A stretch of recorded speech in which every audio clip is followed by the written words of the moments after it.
Les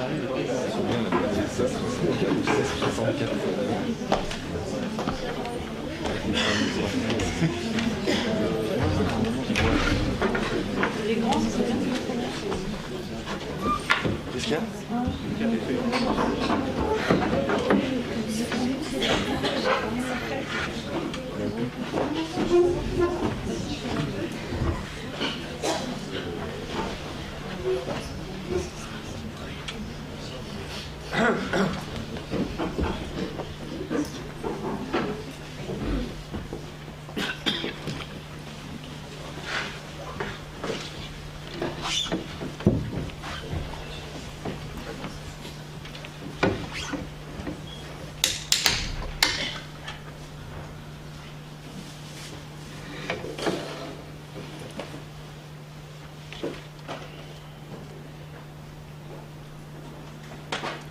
Critique du couple.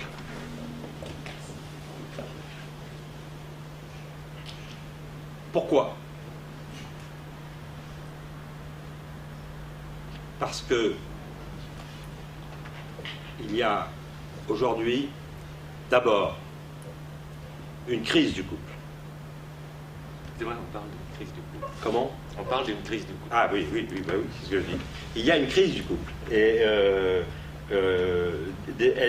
le fait que effectivement, cette crise existe se voit déjà dans le fait qu'on en parle, parce qu'en parler, c'est toujours, d'une certaine manière, faire fonctionner la chose. N'oublions pas que nous sommes dans une société qui parle, et donc ce qui est amené à la parole, ce qui est véhiculé dans les médias aussi bien que dans les cuisines, les salons, les living rooms, pardon. Tout ça, évidemment, s'il y a une crise à la base muette, ça devient non seulement parlant, mais ça devient accusé, c'est-à-dire ça devient plus fort. Cette crise, c'est une crise qui, bien sûr, menace le couple en tant que tel. Qu'est-ce que je veux dire par en tant que tel? Eh bien, je veux dire tout simplement qu'un couple qui n'est plus un couple se compose de deux individus séparés, si vous voulez.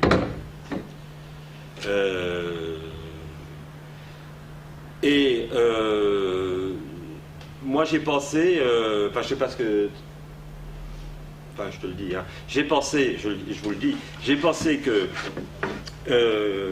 la crise du couple à laquelle on assiste et qui nous traverse tous, enfin déchire nos existences parfois, je dois le dire, on peut en avoir un indice indirect dans la prospérité du duo. Oui, parce que vous avez maintenant beaucoup de gens qui travaillent en duo. Enfin, je ne sais pas si vous avez l'expérience d'avoir vu des gens travailler en duo, hein, mais ça se fait de plus en plus en fait. Hein. Non seulement, je dirais, dans le travail, hein, mais aussi dans le spectacle, vous voyez. En fait, je dirais il y a une promotion du duo par rapport au couple. Donc la question qu'on va aborder aujourd'hui, ce soir, Eric et moi, et je crois à parts égales, parce qu'on en a quand même beaucoup discuté entre nous, et c'est quelque chose qui nous tient à cœur, c'est donc une critique du couple. Vous le comprenez bien sûr, pas une critique au sens négatif où il s'agirait de descendre le couple en flammes. Le malheureux, il n'en a pas besoin, comme je viens de vous l'expliquer, mais au contraire de produire une définition suffisamment restrictive, une définition critique justement, hein, de ce que c'est qu'un couple et des raisons pour lesquelles un couple se forme ou se déforme ou encore se dissout. Donc arriver à produire un crible, si vous voulez, hein, un crible qui permettent de dire là où le couple existe, là où il n'existe plus. Mais encore de voir précisément les formes alternatives, comme le duo, donc, dont je viens de parler, et la paire. Hein? Alors, voilà. Là peut-être Eric peut en parler, parce qu'il est un peu plus fort que moi sur les paires. Donc c'est normal que ce soit... La structure, on va suivre les étapes un peu rigoureusement. Donc on a... Ah oui, c'est de la rigueur, attention ici. Hein, pas... Crise critique, et puis un trio. Et oui, finalement un trio, c'est ça le paradoxe un petit peu de cette affaire. Duo, paire. Alors, la prospérité du duo, qui serait comme une sorte de signal envers de la crise du couple, on peut la voir par 1000 exemples, non, qui vont de Roux et Combalusier. Je ne sais pas si vous connaissez Roux et Combalusier, c'est des gens qui ont fait des ascenseurs et ils les ont fait ensemble. C'est-à-dire que dans le duo, c'est un duo. Dans le duo, oui, dans le duo Roux et Combalusier,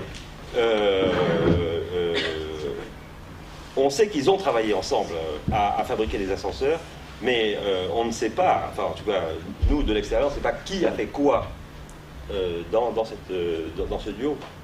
Par exemple, on pourrait imaginer que Roux a dessiné les cabines d'ascenseur et Combalusier les dispositifs de poulies qui font circuler les ascenseurs. Ils seront peut-être partagés les tâches de cette façon-là. Même question chez Chaphotot et Maury. Exactement. Chaphotot et Maury, donc vous savez fabriquer des chaudières, des chauffe-eau. D'ailleurs, dans Chaphotot, on a une sorte déjà d'amorce. On sent que Chaphotot était intéressé a priori un peu par le chauffe-eau. Maury, c'est moins clair, mais donc moi je dirais quand même que Chaphotot a eu un rôle de leader au départ sur le projet. Chaphotot et Maury. On a évidemment Laplanche et Pontalis, je ne sais pas si vous les connaissez. Alors Laplanche et Pontalis, est-ce qu'on pourrait avoir toute la salle, voilà, pas de disparité, une sorte de symétrie. Et, voilà. Merci pour la lumière. Laplanche et Pontalis. Donc Laplanche et Pontalis, je suis sûr que certains d'entre vous ignorent qui ils sont. Eh bien, ce sont tout simplement des gens qui ont inventé le principe de l'autoroute. Non, c'est pas... Non, Laplanche et Pontalis, je me trompe de... Pardon. Laplanche et Pontalis, ce sont des gens qui ont fait un dictionnaire du vocabulaire de la psychanalyse. Voilà. Et ils sont... Chez le même éditeur, on a aussi... Bloch et von Warburg. Ah oui. Bloch und von Warburg. Dictionnaire étymologique de la langue française. Dictionnaire étymologique de la langue française, tout à fait juste. Oui, j'avais oublié. Et d'ailleurs, moi je trouve, personnellement, alors, toujours pour reprendre sur l'aspect, sur la morphologie du son, je trouve que Laplanche et Pontalis tiennent mieux que Bloch und von Warburg. Surtout pour un dictionnaire étymologique de la langue française. Voilà, c'est ça, voilà, déjà. Un dictionnaire étymologique de la langue allemande, ça se comprendrait mieux, disons. Ouais, c'est vrai. Ça. Parce que c'était deux Allemands, hein, Bloch und von Warburg. Et puis en plus, il y a quelque chose dans le von qui fait... qui rompt un peu la symétrie des deux noms. Oui, c'est ce que je voulais dire, oui. Ah oui. Oui, c'est ça. Vous avez Lagarde et Michard, je ne sais pas si vous les connaissez. Bon, c'est un fameux duo littéraire, donc ils ont fait une histoire, une histoire de littérature pour les classes de je sais pas, 4e, 3e, première, etc. Nous avons juste pensé, juste avant de venir, parce qu'on avait un peu soif justement, à Just Arini and Brooks. Je ne sais pas si vous connaissez ces... Non. Just Arini and Brooks. Oui, tu peux l'écrire, s'il te plaît. Majuscule. Oui. Ah oui, en majuscule, c'est encore mieux.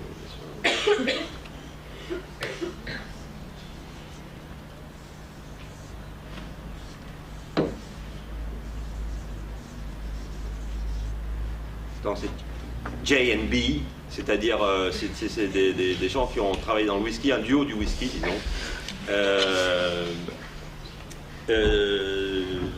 Voilà, nous avons Gilbert and George, sont deux artistes que vous connaissez peut-être, qui travaillent en duo. Alors, la question maintenant, c'est de savoir s'ils travaillent aussi en couple, peut-être.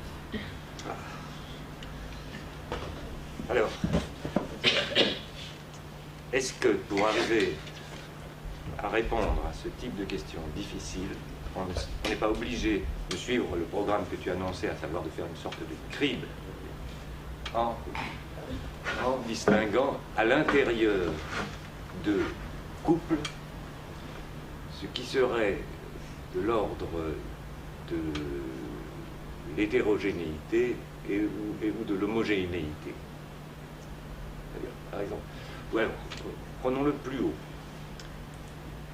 Un duo de chanteurs, par exemple, il y a une certaine homogénéité, même si c'est un homme et une femme.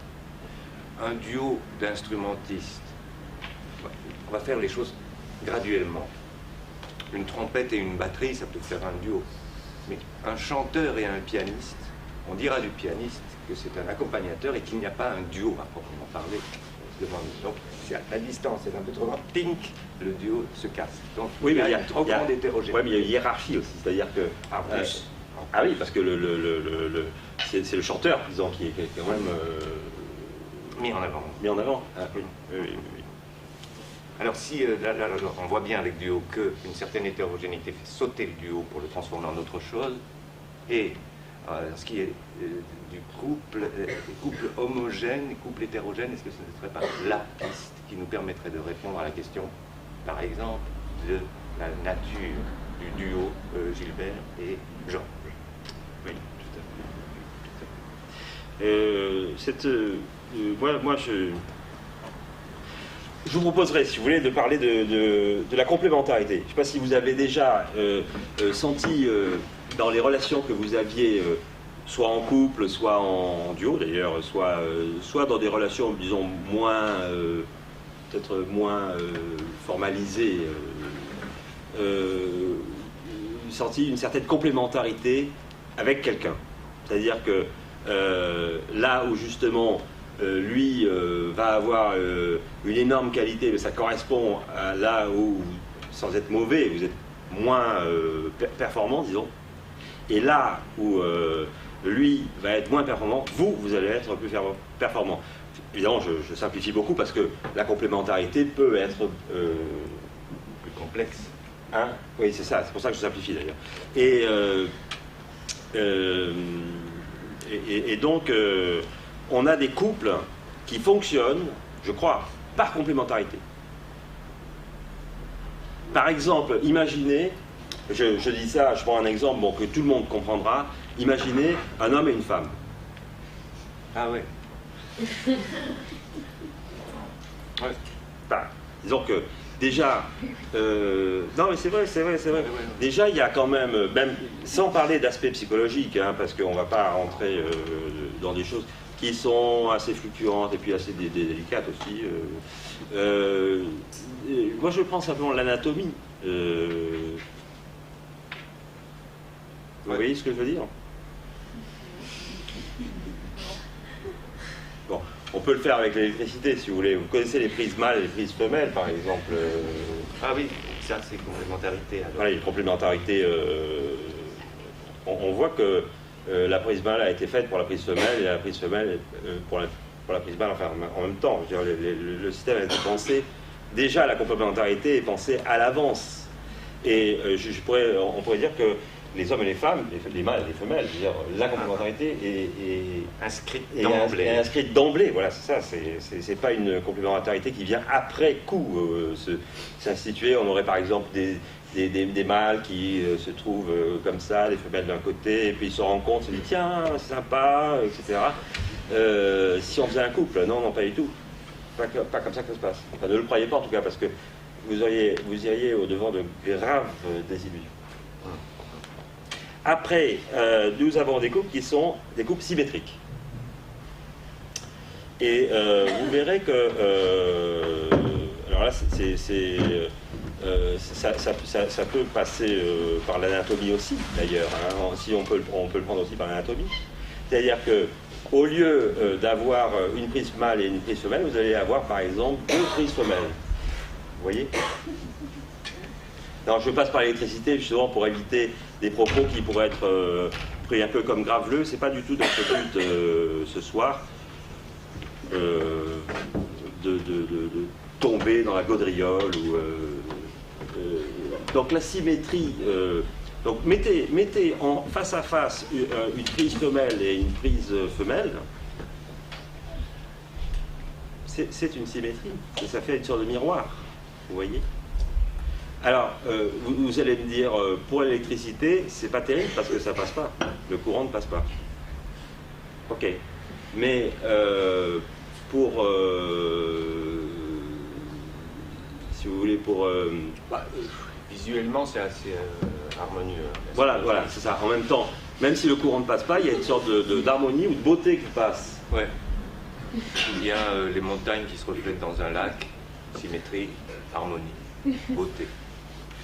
Oui, c'est-à-dire, on a la montagne, par exemple, là, et son reflet ici, vous voyez. Donc là, c'est une symétrie, évidemment, sur un axe horizontal.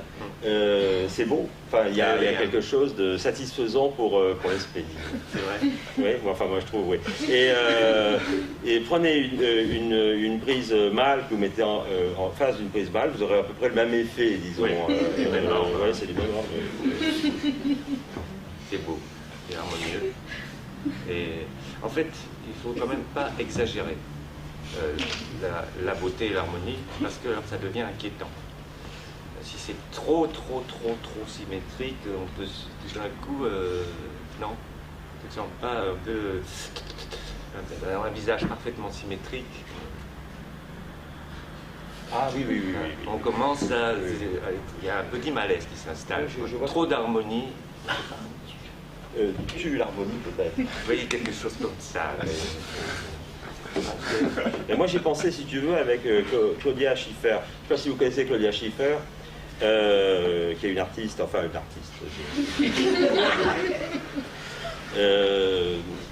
Claudia Schiffer, je la vois un jour à la télévision, hein, pas en réalité. Je la vois un jour, elle venait vers la caméra, je me dis, cette fille a un œil mort. Et effectivement, il y avait un œil qui était presque en verre, c'est pas un œil de verre, hein, mais elle a un œil qui a une mobilité restreinte, alors que l'autre a une mobilité plus vive. Peu de gens l'ont remarqué, mais moi j'ai remarqué. Et c'est ça qui lui donne ce mystère, le charme, voilà. C'est un charme supplémentaire en fait. Cette dissymétrie dans la motricité oculaire. Oui, c'est tout de suite. Elle est moins inquiétante. Voilà. Grâce à ça. Voilà. Donc il faut imaginer que il y aura toujours plus de promesses de beauté dans le fait d'avoir un visage. Je force un peu le trait, hein, mais il serait comme ça, par exemple.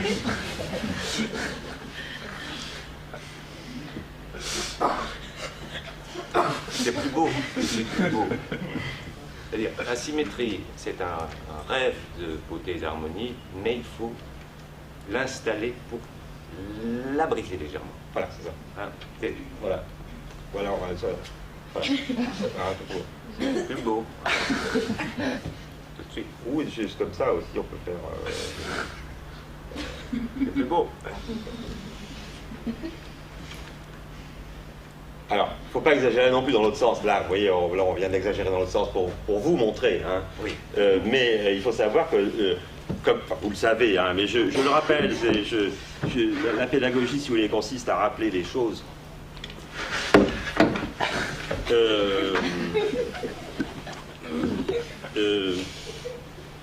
Qu'est-ce que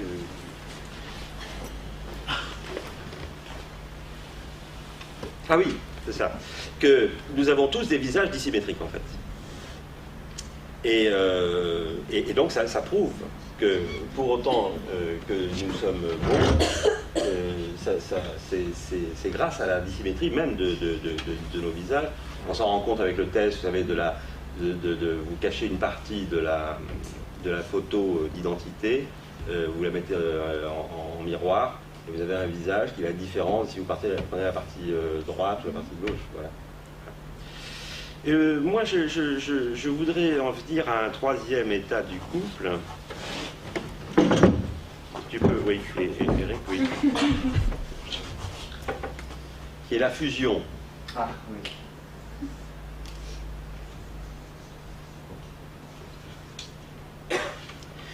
Parce que, alors, on rencontre, si vous voulez, moi, c'est les trois grandes catégories de couples. Il y a des couples qui se font par complémentarité, ou aussi on peut dire par étayage. C'est-à-dire qu'il y en a un qui va étayer l'autre sur un point, et puis l'autre qui va étayer l'un sur un autre point. Vous voyez, ça fait des machins comme ça, et puis après, comme ça. Voilà. Complémentarité, étayage. Deuxième, et ça fait des couples, quand ils vous invitent à dîner, ça fait des gens très sympathiques, vous voyez, parce qu'on sent un couple solide, enfin qui est très... vous voyez. Les couples fondés sur la symétrie, sur le miroir, sont beaux à voir, mais par exemple, si vous invitez à dîner, c'est moins marrant, parce que ils sont beaucoup plus dans une sorte de narcissisme couplesque, vous comprenez, hein. Et vous, entre les deux, vous n'avez plus beaucoup de place, tout simplement. Hein. Ils sont toujours en train de se regarder, tu vois. Ouais, non, il y a un truc chiant, là. Et donc il y a des couples, le couple fusionnel. Alors, le couple fusionnel, c'est, si vous voulez, un couple qui a dépassé précisément, je dirais presque Le stade du miroir. le stade du miroir, voilà, c'est ça. Vous avez été au-delà du stade du miroir, jusqu'à une sorte, enfin, je vais essayer de le dire physiquement, si vous voulez, jusqu'à une sorte de combustion, de fusion. Ça se fond complètement avec la chaleur, comme ça, c'est tout fondu. Hein? C'est la combustion. On voit ça beaucoup. Donc il n'y a plus qu'un individu. C'est ça. Il n'y a plus qu'un individu. Et les unités qui composaient le couple ont disparu. Donc il n'y a plus de couple. Voilà, c'est ça, on est au-delà du couple. Au-delà du couple. Combustion, fusion. Combustion, fusion Et c'est unité, enfin, unitation. Unification peut-être. C'est un découplement, mais pas dans le sens que l'un ira à gauche et l'autre à droite. Non, suppression du couple, avec une uniation. Voilà, uniation. Ça, c'est le couple fusionnel. On se demande même si on peut dire qu'il y a le couple avec le couple. Voilà, c'est ça. Hein, c'est un peu le reste calciné d'un couple ancien. Voilà. Alors là, il y a combustion et uniation. Uniation. C'est pas loin de l'ignition. Hein. Ah oui, voilà, fusion. Comme ignition.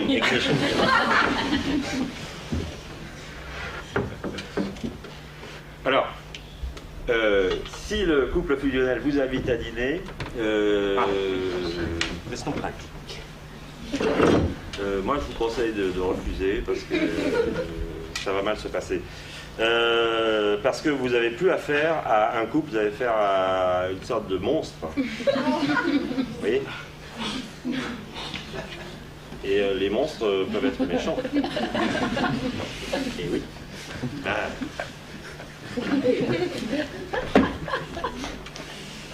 Surtout si on vient comme un individu séparé, par exemple. Ah oui, alors,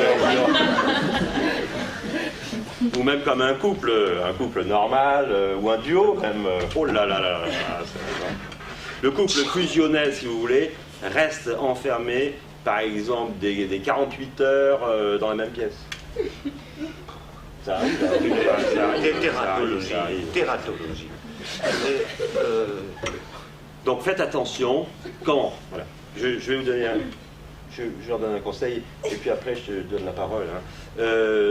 si vous êtes dans une relation d'amour avec quelqu'un et que cette relation soit chaude, parce que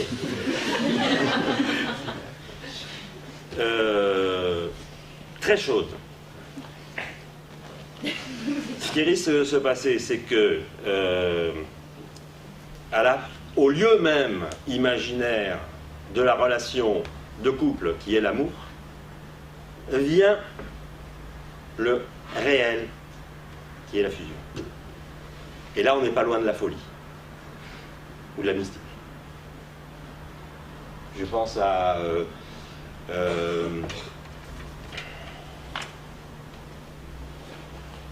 je sais plus à quoi je pensais. Bon,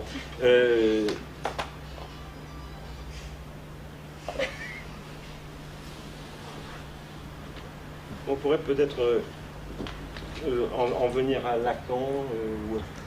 On pourrait maintenant, je pense, après avoir passé ce premier crible, envisager la possibilité d'une axiomatisation. C'est-à-dire autour de cette figure duel, deux, un couple pair duo, un axiome qui pourrait s'énoncer comme second par rapport à un premier axiome qui était il y a de l'un. Donc ça, c'est un axiome que vous voudrez chez Lacan, et je crois que c'est bien de l'écrire comme il le prononce dans le séminaire. Hein, je ne sais pas si vous l'avez entendu. Il dit « Eh oui, il y a de l'un ». Ça, c'est un premier axiome. Et en fait, lui, il ne va pas plus loin. Donc, dans l'élaboration que l'on vous propose ce soir, on avait décidé d'aller faire un pas de plus. Un pas de plus. De trouver un deuxième axiome, en fait.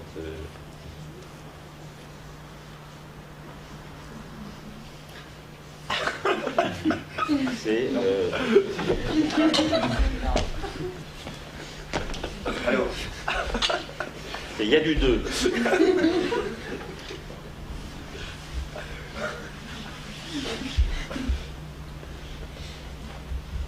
Bon, les axiomes sont souvent évidents par eux-mêmes, mais c'est un peu la tradition quand on propose un système d'axiomes de quand même augmenter leur vraisemblance en leur donnant de bonnes raisons, même si en droit, ils n'en ont pas besoin. Mais on peut dire qu'il y a du 2, c'est-à-dire que ce serait comme une Gestalt, une Zweitgestalt, peut-être une sorte de forme complète en elle-même. Gestalt, ça veut dire forme, hein, tout simplement, ne vous effrayez pas. Et une Zweitgestalt, c'est-à-dire une forme du 2, c'est-à-dire qu'il y aurait donc, dans notre esprit, hein, pour parler très vulgairement, hein, on aurait déjà dans la tête du 2. Et même avant notre naissance, enfin, en quelque sorte, il y a du 2 embryonnaire qui ne demande qu'à se développer comme forme. Et comme reconnaissabilité immédiate. Voilà. On le voit. On peut le voir sans le compter. Voilà, on peut le voir sans le compter. Ça, c'est 2. C'est pas 1 plus 1, c'est 2. Vous voyez ce que je veux dire? Bien sûr, vous allez me dire 1 plus 1 égale 2. Mais là, nous sommes dans... directement par il y a du 2. Voilà. On pourrait d'ailleurs... Voilà, non, c'est ça, voilà. Donc ça, il y a de l'un, tu l'as renvoyé à Lacan, si je ne m'abuse, on peut le renvoyer à Parménide, plutôt. Pour aller... L'Antiquité donne du prestige, hein, aussi. Peut-être cet axiome-là n'a pas besoin de tant de prestige, mais enfin, bon, il y aura Parménide. Hein. Et là.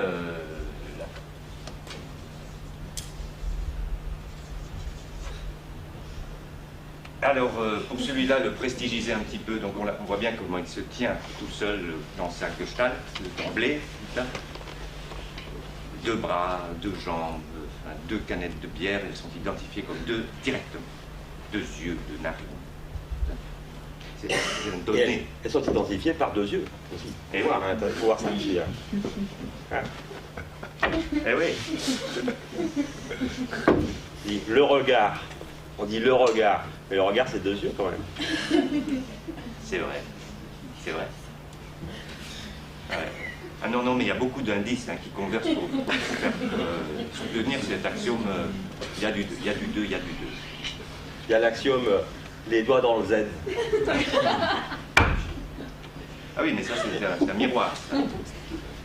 On est encore dans une symétrie, ça.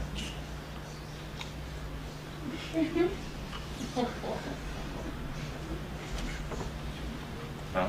Oui, c'est vrai, c'est une symétrie, c'est vrai. Je reconnais, je reconnais.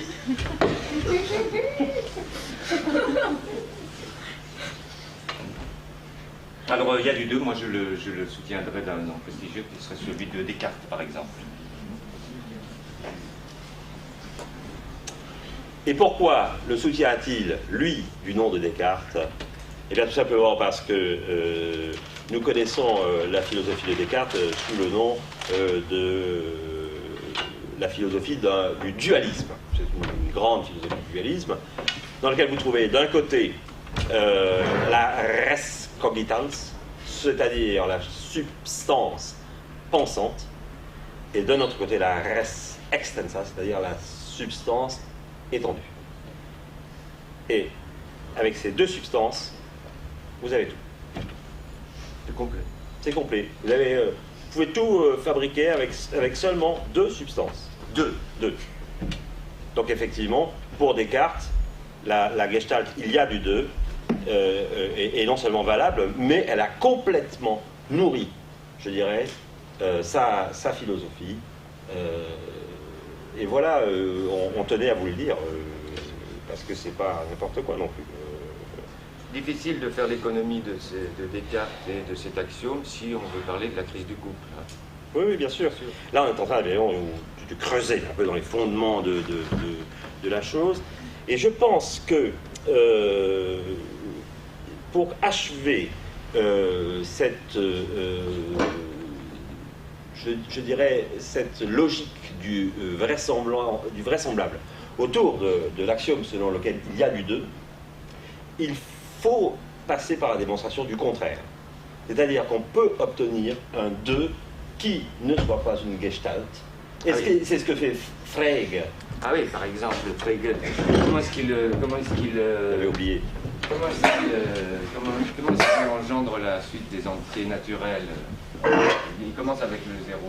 1, 2, 3, etc. Il pose d'abord un concept qui est celui de non identique à soi-même. Que subsume-t-il ce concept?